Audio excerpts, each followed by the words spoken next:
sea by 580 concrete piers. So it's Sydney in 4 years. Tonight it's Atlanta, saying goodbye to these Centennial Games. Much more to come.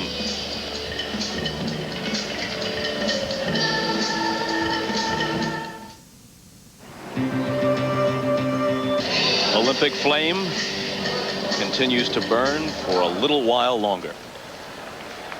Now the Olympic flags will be lowered to the hymn, Olympic hymn written in 1896 by the Greeks Spiros Samros and Costas, sung by Jennifer Larmore. She's an Atlanta native, mezzo-soprano, 38. Now lives in suburban Chicago. She's performed at the Metropolitan Opera House in New York, the LA Music Center Opera. There will be a special pyrotechnics display as a finale to the ceremony in a few minutes. During this time, you will not be able to leave the stadium for safety reasons. Following the pyro finale, there will be the announcement over the public address system involving the pyrotechnics display, and the folks will have to remain in their seats. But now, once more to come.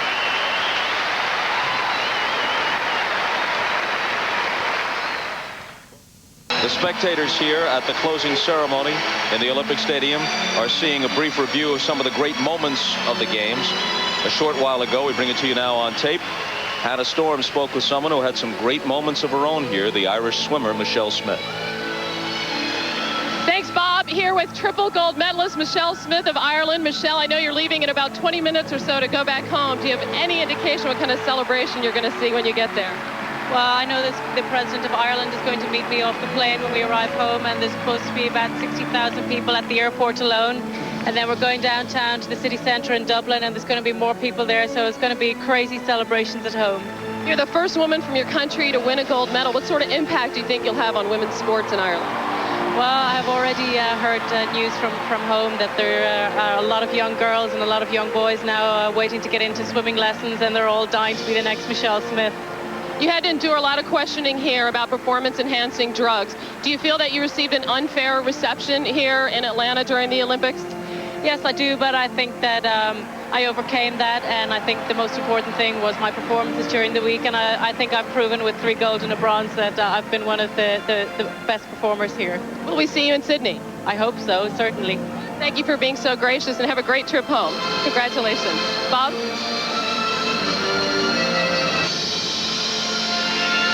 All right, Hannah, thank you. The flame will be extinguished before much longer. And the reactions you hear in the background, our view from our broadcast booth a little bit obscured. Kerry Strug's winning vault was one of the moments. Women's basketball team. Chinese divers and... We're back to the Olympic Stadium, and one more try to hook up with Jim Gray. Jim. All right, Bob, thank you very much. We're down on the floor here. It is chaos and pandemonium of the good time. Lisa Fernandez of the pitching team, softball gold medalist. This is some kind of party, isn't it? Oh, God, this is a party of a lifetime. Julie Smith, we have Shelley Stokes, and here we are. We were in Columbus for our site, and we thought it was awesome, but we never dreamed it would be like this. This is a party of a lifetime, and it is a celebration for the USA! Congratulations to the softball team. Here's Amanda Beard. Amanda, you're 14 years of age. You ever been to a party quite like this? Oh, definitely not. Not around all these fun people. They're all partying and dancing around. I mean, usually at home we just sit there, but this is a lot more fun. And your chaperone right here, Amy Van Dyken. Not a bad chaperone, 4 gold medals. Amy, what's next in the days to come for you? Well, I'm going to go on a couple of talk shows. Hopefully Leno, if he'll have me. And I don't know, I'm just going to have a really good time and, you know, celebrate with the rest of the United States team. How about this team and all these athletes? The decision to come and storm onto the field. You guys just couldn't wait? We couldn't wait. We saw the Congo line going, and we had to be out here, so we just stormed it.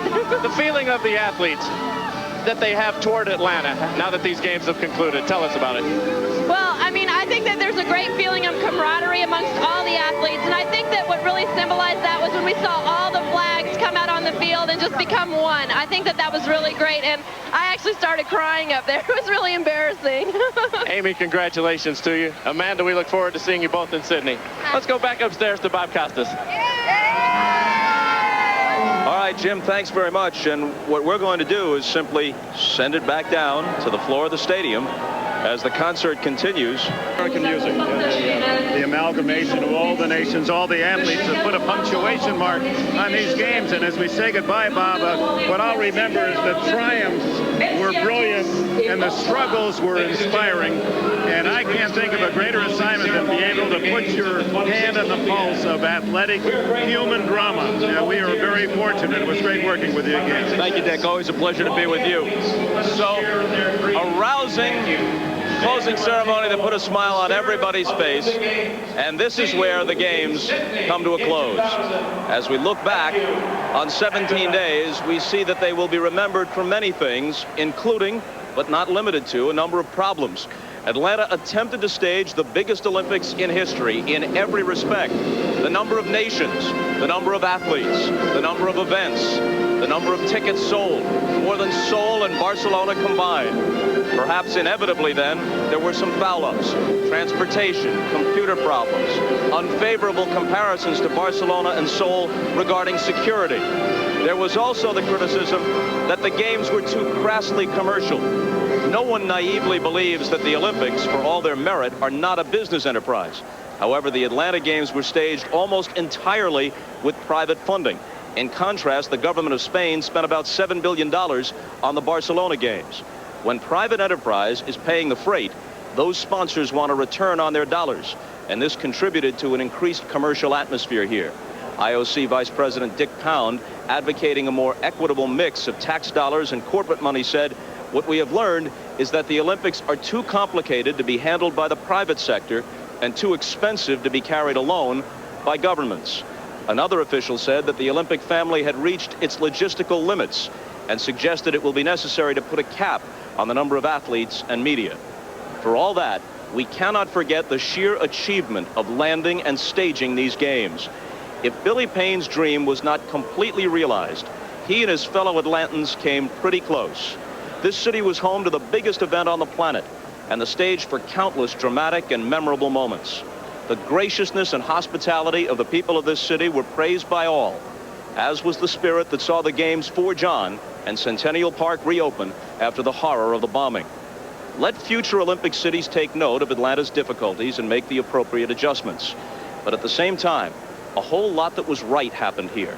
Atlanta will always be remembered as the place where millions met and mingled, where good-naturedness and a belief in something worthwhile wouldn't yield to irrationality and fear. The Atlanta Games were big and boisterous, wonderful and flawed. If at times their reach exceeded their grasp, well, perhaps what applies is the Olympic ideal, that there is merit in the attempt and a whole lot accomplished along the way. And now we've reached the end of our run with a nod of appreciation to our hosts here in Atlanta, and especially to all of our NBC colleagues, talented and dedicated people who put so much of themselves into not just the past 17 days, but into months and years of work and preparation leading up to it. Thanks, too, to all of you for watching. For Dick Enberg and all of us at NBC Sports, I'm Bob Costas. Good night from the Centennial Olympic Games in Atlanta, Georgia.